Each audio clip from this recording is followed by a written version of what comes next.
Breaking news. రాష్ట్రంలోని 27,000 ప్రభుత్వ పాఠశాలలను 4,000కు కుదిస్తామన్న సీఎం రేవంత్ రెడ్డి వ్యాఖ్యలపై తీవ్ర స్థాయిలో మండిపడ్డారు టీఆర్ఎస్ అధ్యక్షురాలు కవిత.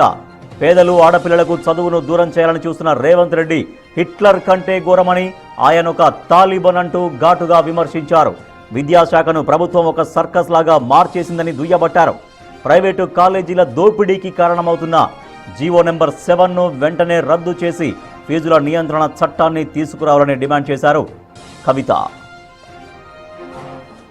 ముఖ్యమంత్రి గారు నేను హిట్లర్ అని చెప్పుకుంటున్నాడు. మీరు హిట్లరే, కానీ హిట్లర్ కన్నా ఎక్కువ మీరు తాలిబాన్. ఎందుకంటే తాలిబాన్లు కూడా కేవలం ఆడపిల్లల చదువు మీద రిస్ట్రిక్షన్స్ పెట్టి వాళ్ళు చదువుకోకుండా చేసారు. ముఖ్యమంత్రి గారే విద్యాశాఖ మంత్రి అయితే విద్యాశాఖ ఏదో వెలుగుతుంది అని చెప్పి అందరు భావించారు.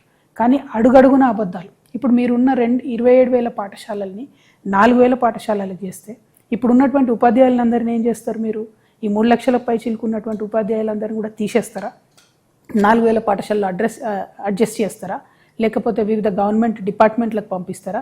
మీ విధానం ఏందనేటటువంటిది క్లారిటీ లేకుండా పెద్ద పెద్ద అనౌన్స్మెంట్లు మీరు పక్క రాష్ట్రానికి పోయి చేయడం వల్ల మన రాష్ట్రం పరువు పోతుంది తప్పితే ఇంకొకటి జరగడం లేదు. స్కూల్స్ స్టార్ట్ అయ్యి intermediate colleges, junior colleges start అయ్యి 7-8 డేస్ అవుతుంది. జూన్ 1కి స్టార్ట్ అయినాయి. ఇప్పటి వరకు కూడా ప్రభుత్వ ఇంటర్మీడియట్ జూనియర్ కాలేజీలకు కూడా అఫిలియేషన్ ఇవ్వలేదు.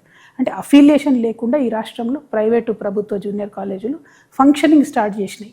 అంటే ఇది ఏం వ్యవస్థ అసలు? ఎందుకోసం వచ్చింది ఇటువంటి వ్యవస్థ? ఇంత కన్ఫ్యూజన్ ఎందుకు? ఇక ఇంటర్మీడియట్లో ఒక రకమైన కన్ఫ్యూజన్ అయితే డిగ్రీలు ఇంకొక రకం కన్ఫ్యూజన్. డిగ్రీ సిలబస్ మానిటర్ చేయడానికి హైయర్ ఎడ్యుకేషన్ కౌన్సిల్ ఉంటుంది. ఆ హైయర్ ఎడ్యుకేషన్ కౌన్సిల్ ఏమో ఒక సిలబస్ రిలీజ్ చేస్తుంది. హైయర్ ఎడ్యుకేషన్ కమిషనరేట్ ప్రభుత్వం నుంచి వాళ్ళు ఇంకొక సిలబస్ రిలీజ్ చేస్తారు.